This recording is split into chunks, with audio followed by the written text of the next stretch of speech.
আগের দেখেছি, আগের আমি ভোট মানে দিইনি, 24-এ দিতে আসিনি, 21-এ দিতে আসিনি। এইবারে দিয়ে একদম মানে পরিষ্কার দিয়েছি এবং কোনো ডিস্টার্ব নেই। দেখছি ভোটারের থেকে সেনা বেশি। হ্যাঁ, নিঃসন্দেহে, এবং যা সিকিউরিটি নিয়েছে আশা করছি খুব ভালো। এটাই তো চাইতেন নাকি? হ্যাঁ, মুখ্যমন্ত্রী এসেছিলো তো, এই মাঠে এসেছিলো তো, বলেছে আপনারা এই ক্যান্ডিডেটকে বেশি ভোটে জেতান, যাতে ফলটা তো অনেক বাণিজ্য কেন্দ্র সব বন্ধ হয়ে গেছে, সেটাকে আবার প্যাকেজ দিয়ে যাতে উনি একটু ডেভেলপ করতে পারে। আর এ তো গুন্ডামি রাজ চলে গেলো। 21-এ আমি ভোট দিতে আসিনি, আমার ভোট হয়ে গেল। 24-এ আসিনি, এই 26-এ ফার্স্ট দিয়েছিলাম, আর এই দিলাম। বেশ, খুব মানে শান্তিপূর্ণভাবে, ওয়েদারও ভালো। শুভেচ্ছা আপনাদের, অনেক শুভেচ্ছা। গণতন্ত্রের উৎসবে এই মুহূর্তে অংশগ্রহণ করতে পারছেন। হ্যাঁ বলুন। শান্তিভাবে একদম মানে উৎসবটাকে পালন করছি। আমি বয়স্ক লোক, আমি 66 বছর বয়স। তাহলে আমার ইচ্ছা, আমার ছেলে বললো যে আগে গিয়ে ভোট দাও। ভোট দেওয়া তো গণতন্ত্রের অধিকার, তো সেইটা আমাদের ফলতায় পুরো বন্ধ ছিল। 2018 সাল থেকে পুরো এই যে শান্তিপূর্ণ ভোটটা পুরো বন্ধ ছিল। এই 26-এর ভোটটা দেখলাম আগের 29 তারিখও সেখানে, এখানে গন্ডগোল হয়েছিল তো, এখানে জানি। তোর এইখানে গন্ডগোলের জন্য আমার সামনে বলছি, আমাদের বঙ্গনগর 2 নম্বর অঞ্চলের জন্য টোটাল ফলতা ব্লকে আবার ভোট করালো। কী বলছি বুঝলেন, শুধু এইখানে যা বিশৃঙ্খল, যা গন্ডগোল হয়েছিল, বঙ্গনগর 2 নম্বর হাসিননগর হাইলাইট হয়ে গেছে সারা পশ্চিমবঙ্গে, সেই জন্যেই আবার ভোট করালো। ঠিক আছে না, মানে পরিষেবা বা নিঃসন্দেহে শান্তিপূর্ণভাবে প্রত্যেকটা মানুষকে জিজ্ঞেস করুন, শান্তিপূর্ণ দিচ্ছে, কারো কোনো ডিস্টার্ব নেই, ধমকি নেই, কিচ্ছু নেই। ঠিক আছে, ধন্যবাদ। অনেক ধন্যবাদ, অনেক শুভেচ্ছা আপনাদের। এই মুহূর্তে গণতন্ত্রের উৎসব, সেই গণতন্ত্রের উৎসবে এই মুহূর্তে একটি ভোট কেন্দ্রে রয়েছে। এলাকায় কি তৃণমূলের কোনো এজেন্টকে দেখতে পাচ্ছ? মানুষজন যা অভিযোগ করছেন অন ক্যামেরা। জয় শ্রীরাম।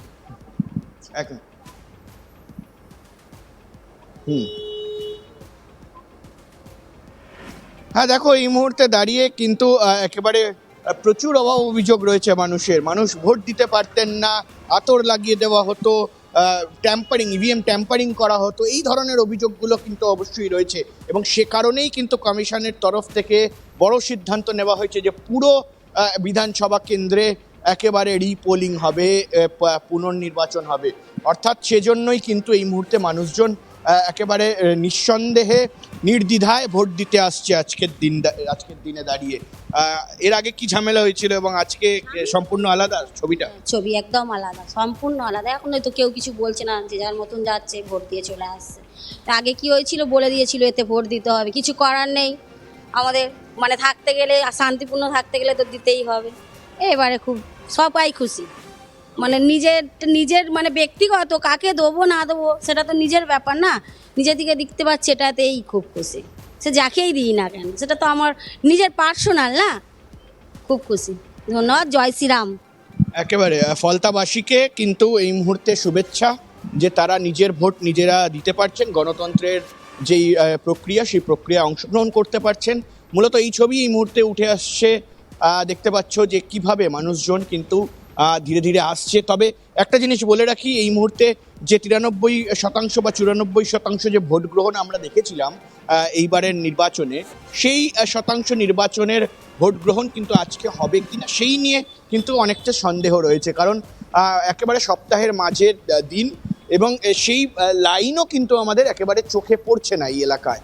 অর্থাৎ শুধু এই এলাকা নয়, বিভিন্ন জায়গায় আমরা ঘুরলাম, সেখানেও কিন্তু সকাল থেকে সেই লাইনটা চোখে পড়েনি। অর্থাৎ তারা কি অপেক্ষা করছে কোথাও গিয়ে এই মুহূর্তে দাঁড়িয়ে যে সারাদিন ব্যাপী তারা ভোট দিতে বাড়ি থেকে বেরোবেন, নাকি কোথাও গিয়ে আজকেই সকাল সকাল ভোট দেবেন? এই বিষয়টাই কিন্তু এই মুহূর্তে দেখার, যে কত শতাংশ ভোট পড়ে আজকের দিনে দাঁড়িয়ে। কারণ আজকে যদি বেশি শতাংশ ভোট পড়ে, তাহলে স্পষ্ট বোঝা যাবে যে মানুষের যে ক্ষোভ, মানুষের যে আগ্রহ ছিল ভোট দেওয়ার ক্ষেত্রে, অনেকেই অভিযোগ করলেন, সেই আগ্রহটা আরও বেশি উজাড় করে দিচ্ছে মানুষ ফলতার বিধানসভা কেন্দ্রে। একেবারে পরিস্থিতির দিকে নজর রাখো অনির্বাণ, আমি ফিরবো একেবারে তোমার কাছে। যে বিষয়টা জানতে চাইবো, যে সেন্ট্রাল ফোর্স এই 285টা বুথের জন্য 35 কোম্পানির সেন্ট্রাল ফোর্স মোতায়েন করা হয়েছে, 30টিরও বেশি কিউআরটি টিম কিন্তু এলাকাতে রয়েছে। সবটা মিলিয়ে কেন্দ্রীয় বাহিনীর নিরাপত্তা যথেষ্ট বেশি আমরা জানি। সেই বিষয়ে যদি তুমি আরেকটু বেশি আমাদেরকে আপডেট দাও, কেন্দ্রীয় বাহিনীর নিরাপত্তা কি আগের তুলনায়, অর্থাৎ 29শে এপ্রিল যে ভোট হয়েছে তার তুলনায় কি বেশি মনে হচ্ছে?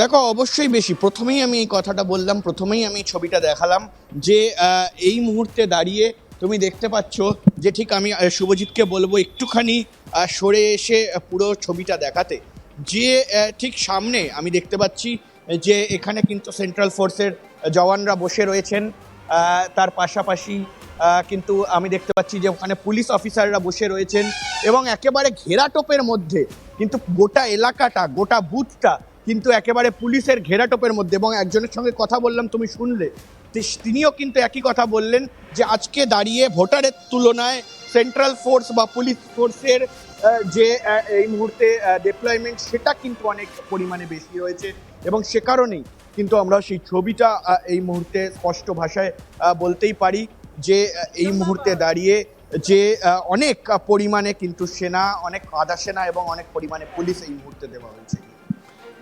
একদম পরিস্থিতির দিকে নজর রাখো অনির্বাণ, আবারও তোমার সঙ্গে কথা বলবো এবং ফলতার যে উপনির্বাচন, মাফ করবেন, পুনর্নির্বাচন হচ্ছে সেদিকে আমরা নজর রেখেছি। 285টি বুথে পুনর্নির্বাচনের ভোট গ্রহণ শুরু হয়েছে সকাল 7টা থেকে এবং প্রায় 1.5 ঘন্টা হতে চললো। এখনো পর্যন্ত শান্তিপূর্ণভাবে ভোট গ্রহণ চলছে। বিভিন্ন জায়গার ছবি আমরা অবশ্যই আপনাদের সামনে তুলে ধরবো এবং বঙ্গনগরের যে ছবি আপনাদের সামনে তুলে ধরছিল আমার কলিগ অনির্বাণ, একেবারে স্পটে রয়েছে। সেখানকার মানুষজন বলছেন যে তারা খুশি এবং এতদিন পর্যন্ত তারা নিজেদের ভোট নিজেদের ইচ্ছেতে দিতে পারতেন না, এবারে তারা হয়তো দুবার ভোট দিতে এসেছেন কিন্তু স্বাভাবিকভাবেই তারা খুশি। অনির্বাণ, যদি আরো একবার একটু ছবিটা ঘুরিয়ে দেখানো সম্ভব হয়।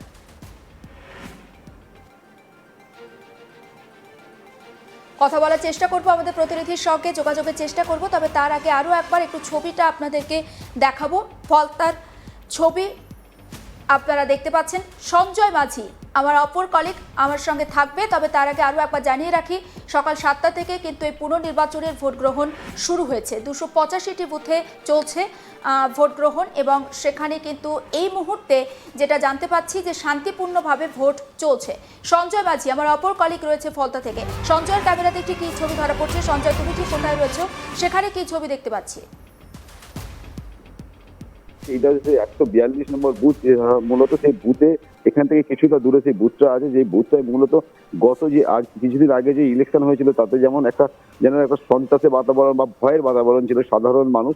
সেখানে আমরা কথা বলার চেষ্টা করেছি সাধারণ মানুষের সঙ্গে, যে তখন তারা বলেছিল সেই এক পরিস্থিতি। কিন্তু আজ যেখানে সেই বিধানসভা ভোটে যে যখন দেখেছিল সন্ত্রাস এবং রিগিং যে চিত্র দেখা গেছিল, যেখানে নির্বাচন কমিশনের পক্ষ থেকে বলা হয়েছিল যে ভোট সম্পূর্ণ বাতিল করা হবে, তারপরে আজকে যে পুনরায় ভোট হচ্ছে এবং গত 2 দিন আগে রাজ্যের মাননীয় মুখ্যমন্ত্রী শুভেন্দু অধিকারী সভা করেন, তখনই এখানকার সিংহম অর্থাৎ জাহাঙ্গীর খান যিনি প্রার্থী ছিলেন তিনি নির্বাচন থেকে সরে দাঁড়ান। কিন্তু আজকে একদম যারা বলা